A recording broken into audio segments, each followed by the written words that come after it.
Hello, everybody. Welcome back to the Visibility Factor podcast. This is Sue Barber, your host. I am thrilled today to bring you my guest, Marcia Dawood, who is an angel investor. She has a new book coming out. She's done some amazing things in her career that are so impressive, and I can't wait for you to meet her and learn from her. Marcia, welcome to the show. Well, thank you so much, Sue, for having me. Oh, I would love to have you do an introduction of yourself and share with everyone some of the things that you've been doing, which I know you have even more coming up, but share what you've done so far. Sure. So for many, many years, I worked in corporate America, and I started to feel like I wasn't really making a lot of progress. I couldn't see the forest through the trees. I was going to meetings. We were having the same conversations, thinking something was going to change, and it just wasn't changing. And then one day, my husband came home and said, "Hey, we got invited to an angel investing meeting." And I said, "What's that?" I thought maybe you go and pick stocks together or something. I had no idea. This was in 2012.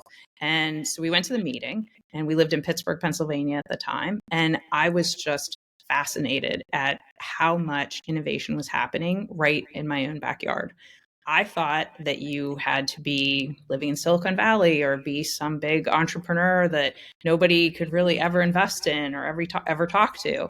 And I realized that there's innovation and entrepreneurship happening in every city and every town all across the country.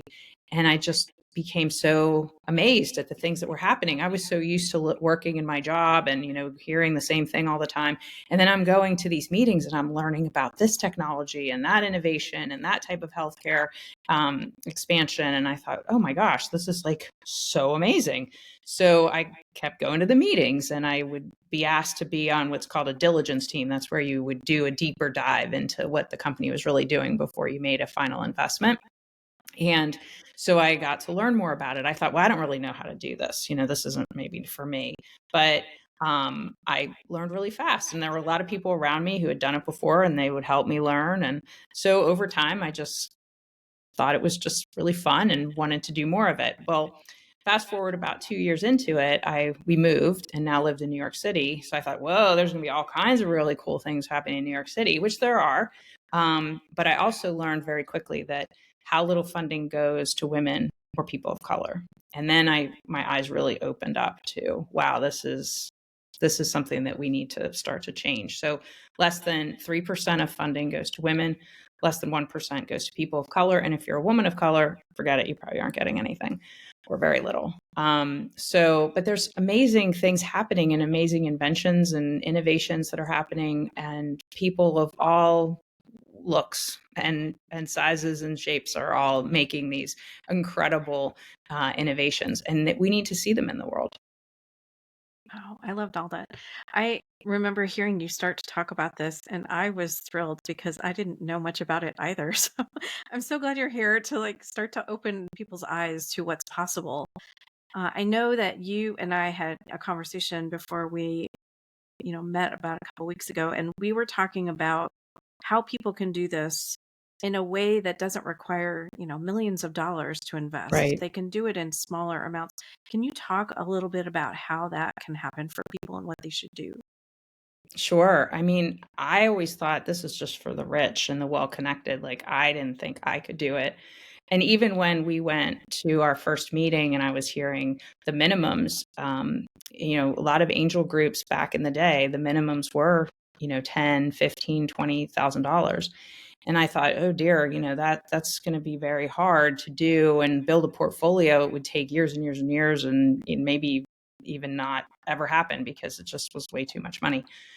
But a lot of things have changed in the last 10 years. And one of the biggest things that makes you, let's say, a little bit more successful in angel investing is to diversify, because there are going to be companies that go out of business. Startups are very delicate. They're new companies. They're trying to grow. They're trying to scale. The biggest reason that they don't make it is because they run out of money. And, that's why I'm a proponent on having there be, just more investors. So a couple of years ago, funds became more accessible. So a fund is when you make one investment and then there's a manager who will take that money and invest it into multiple companies, sometimes as many as 10 or even 15 companies. So I thought, wow, that's a cool idea. So now I can take, what would have been, enough to put into just one company. I could take that same amount of money and put it into a fund. And now I have this diversified portfolio. So the chances of me losing all that money is very low compared to what it would have been if I was just making these one-off investments. So that's one thing. But the bigger thing is in 2016, the Securities and Exchange Commission changed some of the rules based on the Jobs Act so that people can invest through what's called equity crowdfunding. And you can invest for as little as $50 on an equity crowdfunding site. There are three that kind of have the market share right now. And you can go on, you can find a company. And, most of the time, the minimum investment's more like $100 or $150. But, it's much, much more approachable than having to put up thousands and thousands of dollars. Wow. So can I just ask a little deeper on that? Sure. So if I go and invest $150 in a company, what does that give me? Does that give me the opportunity to have a voice in terms of what they move forward on? Is there a voting process, or how does that work once you do that? Usually within equity crowdfunding, you do get a small piece of ownership into the company or a small piece of a promise of ownership into the company, because in a lot of cases, these are like promissory notes type Hmm. things. But you absolutely do not have a say in anything that the company's doing. The only people that would really have a say would be, major investors who are sitting on the board or something like that. However, many of the companies that are fundraising through an equity crowdfunding platform are typically, not all the time, but they can be a consumer product, meaning that you could be a customer as well as an investor. And I think this is pretty cool because then you do have some power, which is that you can become their customer and you can help other people become their customer. And then that helps the business to grow. I think equity crowdfunding can be great for awareness and also to allow people to kind of dip their toe in the water and get to know a little bit more about this. The equity crowdfunding sites are heavily regulated, meaning that all of the information has to be on the site. So the CEO can't go to you, Sue, and tell you something about the company and then come and tell me something that they didn't tell you. Mm. Everything has to be disclosed and communicated through the site. So if I went to the CEO and I said, hey, I have a question, they would say, okay, that's fine, but you have to ask the question on the site so that Sue can see it too and everybody else. So I like that because then as people are reading, all the materials and they're looking through the Q&A, they can get a real sense of what the company is about and what their goals are. Wow. So fascinating. I feel like this is a hidden world I had I no know, that's what I felt like too when I learned about it. information about.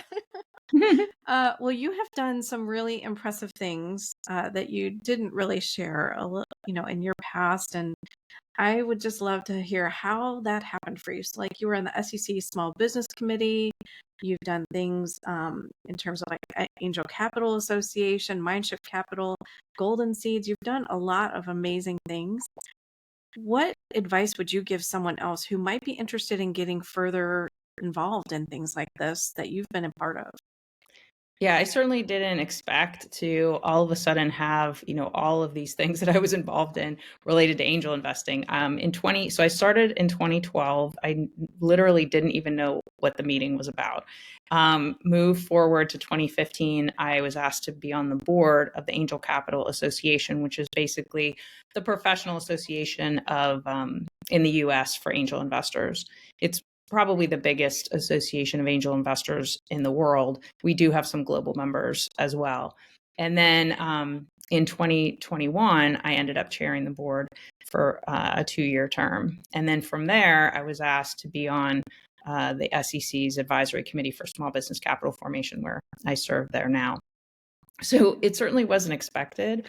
It was kind of one of those things that like, hey, you're interested in this and we know you and, now you can do this. And then the next thing keeps happening. So, but it's been really cool. One of the things that I always tell people is, my husband plays a lot of golf and there were times that he would come home and he would tell me about the people that he was playing golf with. And I thought to myself, I'm not, and because, we had our fair share of like discussions about golf, right? and how much time it takes. Why doesn't it take the same amount of time as a yoga class? I could go on and on. But I started to realize that I was actually jealous. I was jealous that he was meeting people and getting to know people that he would have never normally gotten to meet, but it was all because of golf.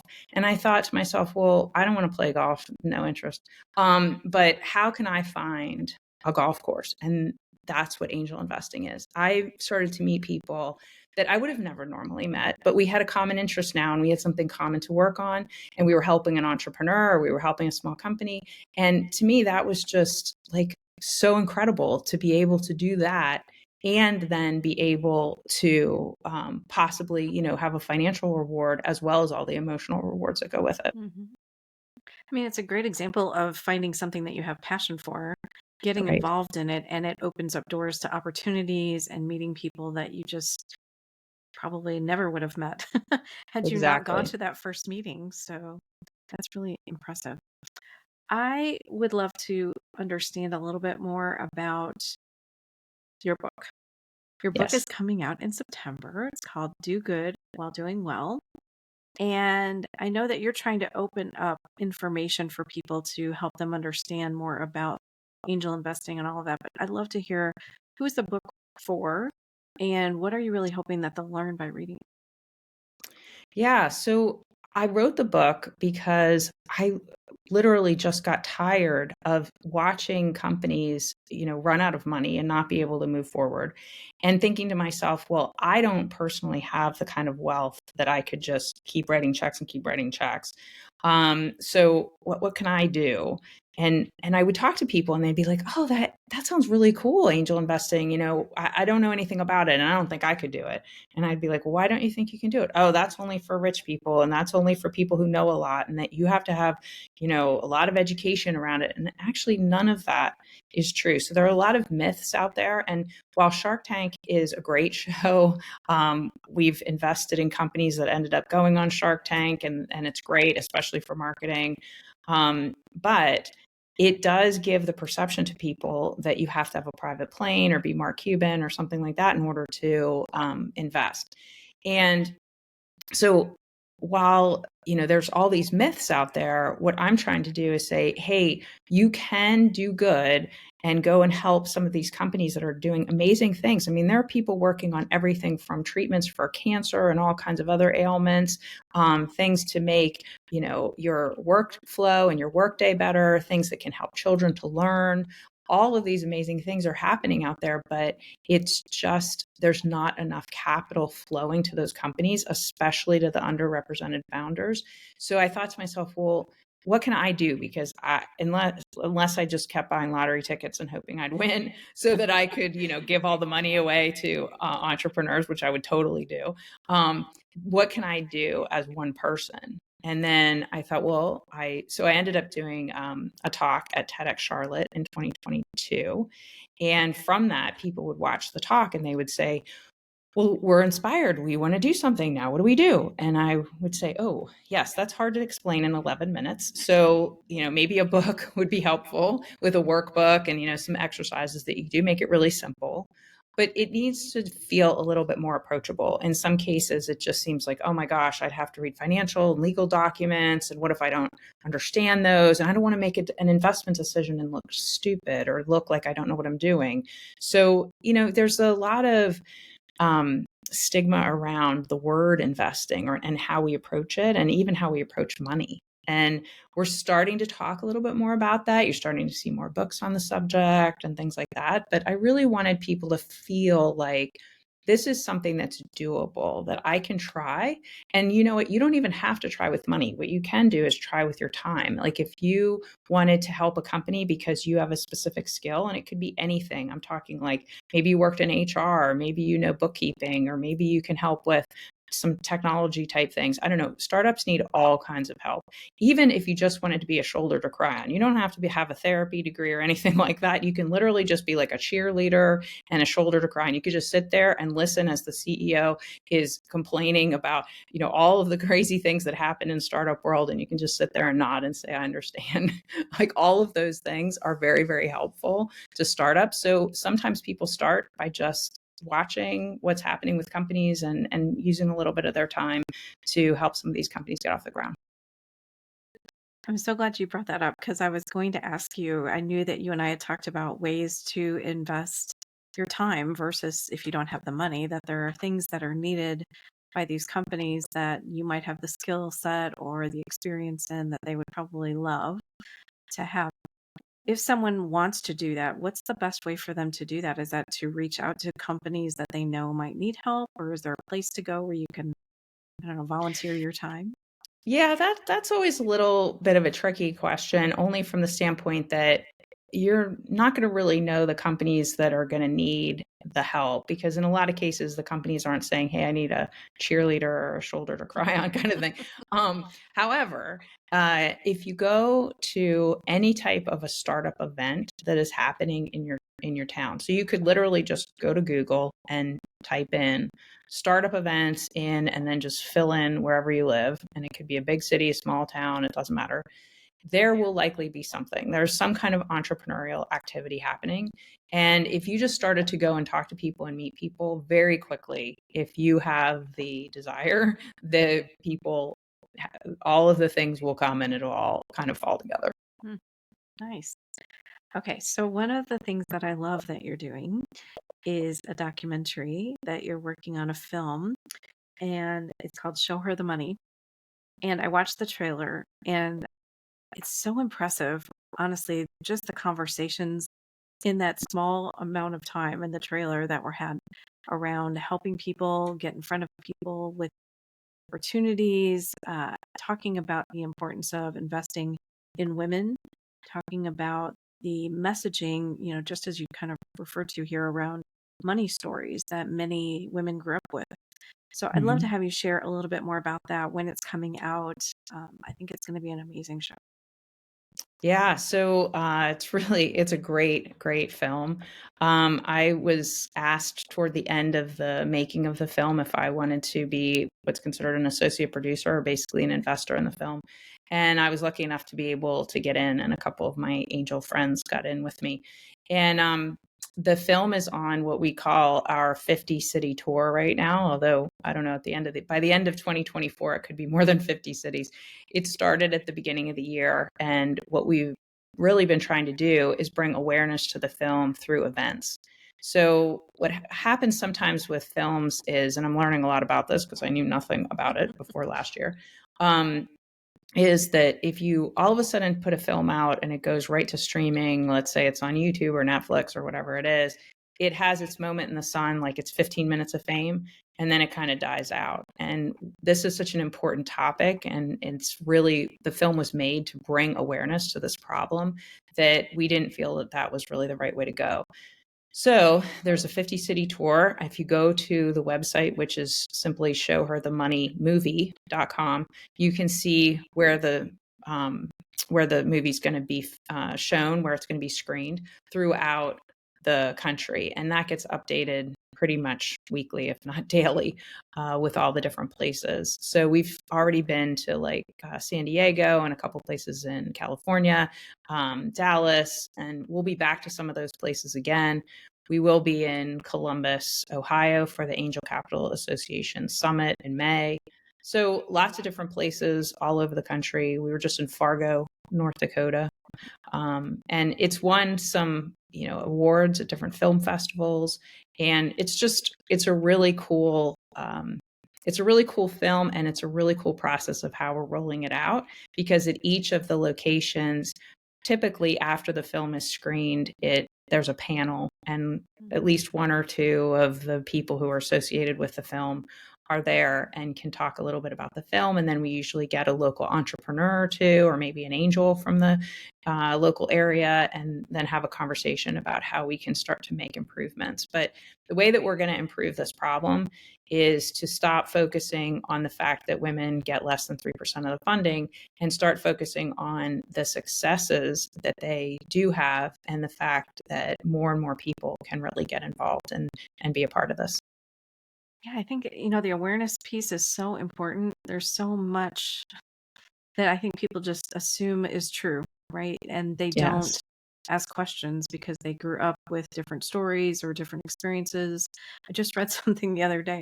Maybe you can tell me if it's something I just wasn't aware of. Like, you couldn't, as a woman, open a bank account in a bank before 1974 Wow. without a man signing for it. And I get, I was younger then, but I just didn't know that was a problem, right? And so the whole list of stories and experiences that people have gone through that no one probably knows and just accepted as fact Right. are huge. I just can't even imagine how huge. So I love that you're doing this and starting to get the messaging out. What are you seeing with the people, either through the movie or through conversations that you're having, of how to help women start to let go of these limiting beliefs that they may have or have grown up around money? So that's an interesting point that you bring up. The biases that are around investing in general, but definitely the biases around investing in women versus men. There was a study done by Donna Kanzi out of Columbia University where she looked at the way that founders, both male and female, were asked questions during a pitch. And she found that men were asked more promotion focused questions and women were asked more prevention focused questions. But what was interesting was, and that was across the board, the biases were both men and women asking the questions were doing the same thing. However, if the founder, in this case, the female founders, knew this and they started to answer the questions with promotion focused answers, they would actually get a different result. So, in a lot of cases, I think what we really have to do is bring awareness to all of this, to all of the pieces.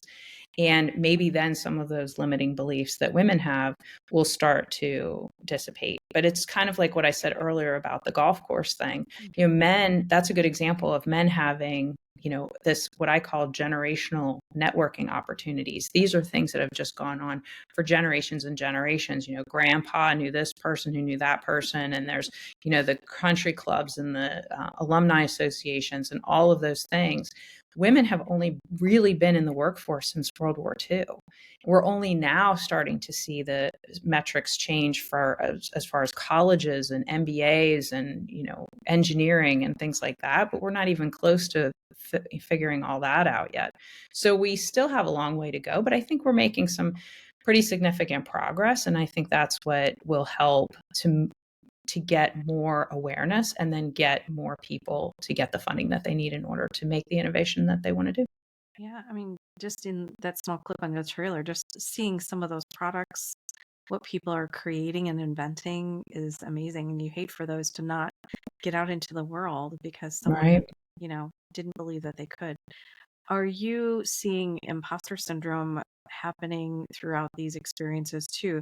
Even if they get the capital and they start to move forward, do they experience imposter syndrome around really trying to take this and turn it into a company?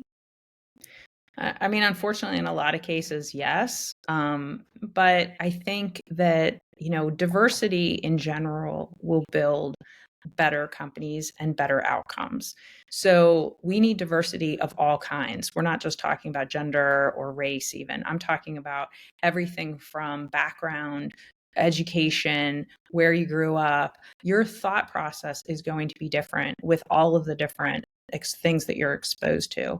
So that diverse team, I think, is what can really push a company forward. And that could help take that imposter syndrome away from the underrepresented founders that might feel that, if they feel that they have the right team that can support them and can really push it forward. Because I've seen some amazing women, amazing people of color making businesses that are just going to, scale and be incredible.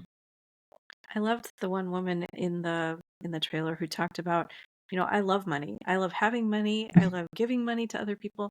I think that is also important, especially for young girls to hear and women who may not have come from money Yeah. to understand that it's okay and welcomed and you should be excited to have money and talk about it. And not I think that's something that happens, is that women may not talk about money where men might.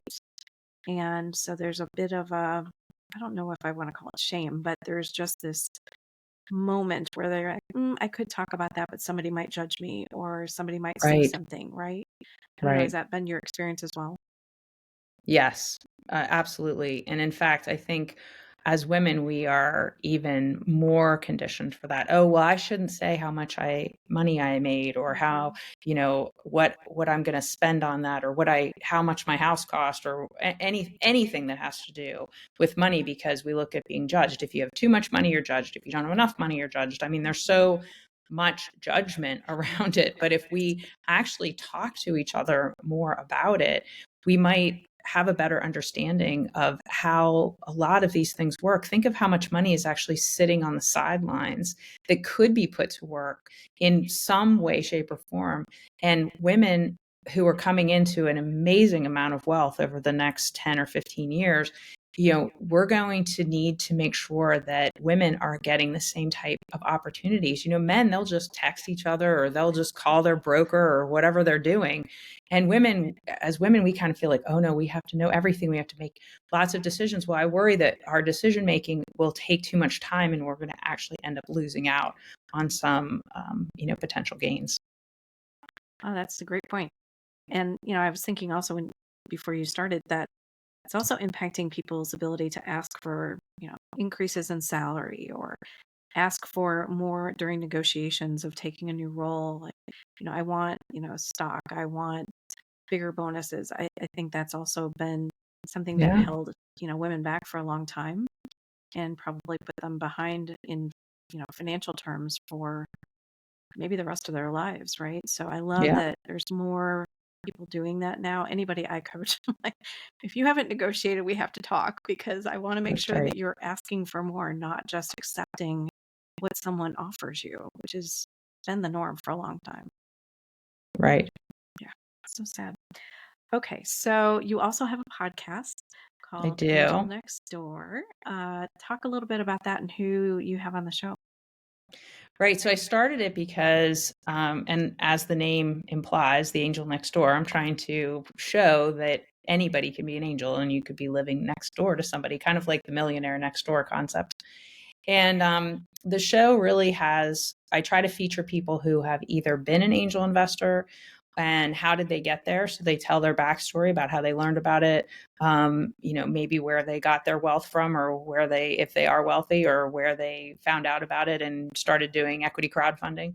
Um, I've also had people on the show that could help to educate angels. So I've had several people come on who were entrepreneurs who raised money on an equity crowdfunding platform so that they could tell the other side of the story, so that angels felt more comfortable knowing what was really going on and all the meat and potatoes behind the scenes there.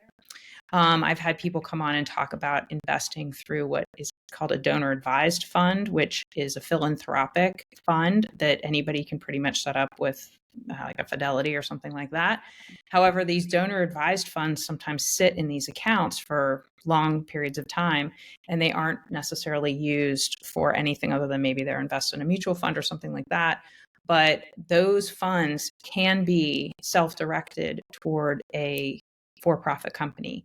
It can never go back to the donor because the donor's already gotten their tax, advantages and things like that. But it could be like a triple win, because the money could be used for good, for profit. But then the money could also, let's say that there's an exit and there's a gain, that money would go back into the donor advised fund and then could be directed to a 501c3, and there'd be more money than there was before. So these are all, very innovative and different ways to look at how you can actually use your money for good. And in a lot of cases, this isn't talked about at all. So I'm trying to bring more awareness to that. And things are happening and changing all the time. I literally just recorded a podcast episode that is about this very topic, but it's a 501c3 um, charity that is doing the actual investing into for-profit companies. It was so fascinating. You'll have to listen to the I episode. will. Patrice Brickman of Inspire Access and her daughter Leah Brickman were on, and it was really, really, really interesting. I was asking like so many questions because I'm like, wait a minute, let me make sure I understand this. But really interesting ways that you can now use philanthropic dollars to help for-profit companies. Oh my gosh, that's so cool. I think there's so many episodes that you've already had that I think people will really learn from. If you have any resources, at all that I can share in the notes, I would love to do that for people who maybe want to know more about the equity crowdfunding or any of these other things that you've shared today. I think it's, they just don't know what they don't know. So if we can raise awareness in any way, I Yeah, definitely want to help absolutely. Yeah, support that. everything you can go to my website, which is just marciadawood.com, Okay, and you'll see all the things. And there's a link there to the podcast with all the different episodes. perfect. Okay, well, we will definitely do that. Okay, last question before we get into the 4 questions I ask everyone. What do you want your legacy to be, Marcia? Well, I think I'm living the legacy right now. Just trying to get there to be more awareness around this topic, get people to feel more comfortable, and feel that this is something that's doable, approachable, and that they too can make a difference. I used to think that just as one person, what am I going to be able to do? How am I going to be able to make a difference? But everyone can make a difference in the world of innovation and help with entrepreneurs. And they're all over the place, they're everywhere, and they're coming out of colleges that are doing amazing things. So we just need to be there and support. Yeah. Well, you're definitely doing that for sure through your book, through the movie, through all the things that you're involved in. I think it's definitely going to help conversations get started, right, where they may not have existed before, which is the first step. Sometimes just understanding a little bit more about it. Okay, so we're going to transition into what I call the Rise Up and Be Visible quick tips. These are 4 questions I ask every guest. The first one, visibility is, if you can fill in the blank and tell me why you think that's the answer. So to me, visibility is being able to be your true self and be able to do the things that you think are going to help make a difference in the world, not just for yourself and your family, but for others. And I think that one of the things that I'm really trying to work on, like we just talked about, is getting people to that comfort level and making people feel like, oh, well, sometimes I don't even like people seeing all of the things I've done in my background because they're like, oh, well, I'm not going to be an angel investor and be able to do all that. But it was over a long period of time, and it took, and it was like just one thing kind of led to another. But there's a lot of things that people can do and be able to help with, and that makes them visible for whatever it is that they care about. Yeah, I'm so glad you mentioned that. And that's why I wanted to talk about your background and how people could help even if they don't have that background and how you didn't have it in the beginning either. Yeah, So you can not start at from all. wherever you are and learn about it. Right. What are you doing to be visible? Well, I never thought I would write a book. Let's just put it that way. I would much rather have a spreadsheet or some math to do. I'd like to look at some financial statements. I am not what I consider to be a writer, but I went to with a group called Heroic Public Speaking, which I know you know about, Sue. And from there, met AJ Harper, who is a incredible writing coach. And I went through her process of to be able to write the book. And I don't think I could. I'm sure I could have written a book with by myself, but I don't think I could have written this book without AJ. It really does. Yeah. I totally agree and understand exactly what you're saying for sure. What is the best leadership or career advice you've ever received? Oh, I was just talking about this the other day. That's funny. Um, Probably that I needed to take the words I and me out of my vocabulary. This was like I was really young. I was a brand new manager, and my boss just sat me down one day and said, "You know what? This isn't about you. So you need to take all those words out of your vocabulary." And you know what? I'm so glad that he did that because I was like, "Oh, I didn't even realize I was doing that." But he did it at such a critical point in my development where I was still so new, that it changed the trajectory then of how I managed other people. Listen, I learned that along the way as well. And, you just don't realize you don't know what you don't know until someone is Yeah. kind enough to give you some feedback, which I love that people are doing that. It's so helpful. Otherwise, you just keep doing, what you're already doing. what is a book you would recommend to the audience to read, learn, listen to? Well, we always have to promote AJ's book. AJ Harper wrote a book called Write a Must Read. So if you're thinking about writing a book, I would definitely encourage people to read that and get that book. It's an incredible tool. But right now, I really love the book Buoyant by Susie DeVille. You probably know her. I do. And she just has some amazing creative ways in order to kind of set yourself free. She wrote the book specifically for entrepreneurs, but it really applies to everyone. And she was actually on my podcast because she talks specifically to entrepreneurs. And it was really an interesting conversation that got quite a bit of traction. Yeah, she has been on this show twice. Yeah. And I agree. I recommend her book. I actually took it to an event I was at last week where they were building a library of books, and I had a copy of hers that I brought with me because I learned so much about just myself. It Yeah. didn't matter if I was an entrepreneur or not. And her 5 M's process, I think, is so brilliant, Brilliant. helping Yeah. people just really work through stuff, get a good system for yourself every day that you can use and start to reflect a little bit more and take some time for that. So, yeah, I love both of those books. I actually have AJ's book on my counter right now because I'm starting on book 2. So I'm referring back to some things that learned the first time I went through the program. So I love that. Anything else you want to share with the audience? Anything that I didn't ask you about that you want to share? I don't think so. I think though the concept of doing good and doing well is something that people should really be thinking about because you don't have to just donate to charity, although charities do amazing work. But if we put the burden all on them to solve all the world's problems, that's not fair. So we can do good. And in that way, by helping some of these for profit companies, but we can also do well and potentially get not just financial returns, but also emotional returns that can really last a lifetime. Hmm. Yeah, it's making a big difference. I know that what you're doing is going to make a big difference. I can't wait for I don't know. I'll have to check and see if the movie's in my area or not, or go find a way to watch it. But I love that you're doing all of these different things to help people learn about this thing that maybe many people just are not familiar with and don't know enough about, but it's accessible to them. And I think a lot of people want to do good, and so maybe this is a way for them to do that. So thank you so much for being here. Oh, well, thanks for having me. Of course. All right. Well, everybody make sure and check out her book. I'm sure she has a pre-link on her website for you to order her book, Do Good While Doing Well. Check out the movie. We'll make sure that we have her website in there so you can find all the information. So thanks so much for joining today on the Visibility Factor podcast, and we'll catch you on the next one.